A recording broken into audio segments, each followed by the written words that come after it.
The WBA has sanctioned a mega fight between Anthony Joshua, current IBF champion, and also Wladimir Klitschko. What up, Fight World? It's your boy Ego, and I'm back with some more boxing. Make sure you hit that like and subscribe button.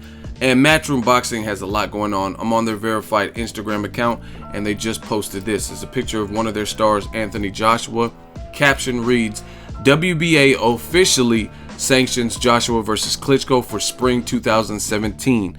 The WBA have officially sanctioned a blockbuster battle between Anthony Joshua, MBE, and Wladimir Klitschko for the spring of 2017 for the super title, but only if Joshua successfully defends his IBF World Heavyweight title against Eric Molina at the Manchester Arena on December 10th, live on Sky Sports in the UK and on Showtime in the US.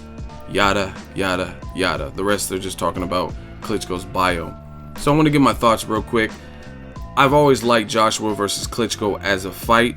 I do feel it's kind of sketch and a bit suspect that the day after they announced this card, Joshua versus Molina, the WBA, who seemed to be dragging their feet in two big fights that were scheduled December 10th, Golovkin versus Jacobs, and also the fight with Klitschko and Joshua, now all of a sudden they have a decision. So it seems like maybe this was the plan all along, because they conveniently wait a little too long, so Joshua has to fight someone else like an Eric Molina when we were expecting this fight in December 10th. So it seems like some politics or maybe something behind the scenes that was going on, and they decided to wait, or they thought it would be the best, because I don't know, it seems all too convenient, very fishy. Like I said, the very day after they announced this card in Manchester, December 10th, then all of a sudden WBA is like, hey, we're gonna sanction it now, you know what I mean? But the whole time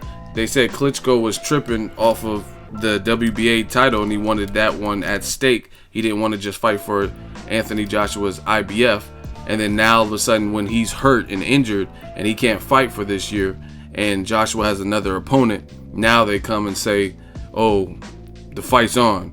We're offering the belt. It's a super belt. I see how these organizations and sanctioning bodies make money, man, because they just ordered Lucas Big Daddy Brown versus Shannon Cannon Briggs video on the channel. Make sure you guys check that out for the regular title. And now they're gonna have Klitschko versus Joshua for the super title.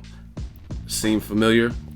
Kind of like Golovkin is the super champion and Danny Jacobs is the regular champion, and they get paid from all of that. To hold the belts, you have to pay the sanctioning fees or whatever. So just a lot going on. I just want to see good fights. Klitschko versus Joshua definitely is a good fight, so I am happy on that front. Again, it seems a bit suspect that all this comes up into play when Klitschko is allegedly hurt and Joshua has another fight when they were negotiating for December 10th, and for whatever reason they couldn't make it. So maybe they wanted to stall it out till next year to build some excitement and let it marinate. You know, the boxing game, the landscape. They tried to prolong mega fights, got that little Triple G, make people wait a little bit longer so they get more energized for it. Klitschko's getting older, so I want to just see it, and I think the sooner the better. We already had to wait a long time for this rematch, and it never even happened. Tyson Fury has to get his life together, but it's just a lot. I thought Tyson Fury was supposed to be like so much taller than Klitschko. I never understood that, because he doesn't look, unless he's slouching or something, he doesn't look that much taller. Actually, Klitschko looks taller here, but I'm just tired of waiting for some of these fights. Let's just see it. Rest in peace, Muhammad Ali. He would have fought anybody.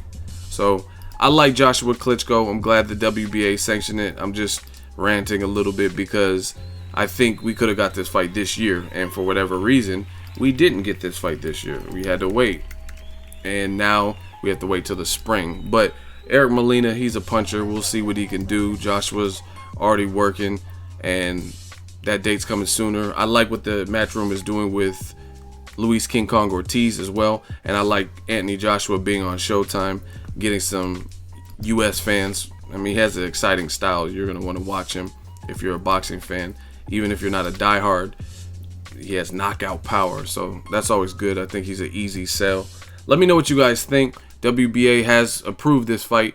Klitschko versus Joshua. All Joshua has to do is get past his next opponent, which is a puncher who has a better resume than him, more experience than him, been in there with Chris Arreola, Deontay Wilder, etc. And he's coming off a good win over Adamek. So let me know what you guys think. This is the only thing holding back Klitschko and Joshua. Who wins if they do fight in the spring? Can Molina pull a spoiler upset? Drop that in the comment section. Share the video, like the video. As always, hate, comment, and subscribe. Till next video is Ego signing off.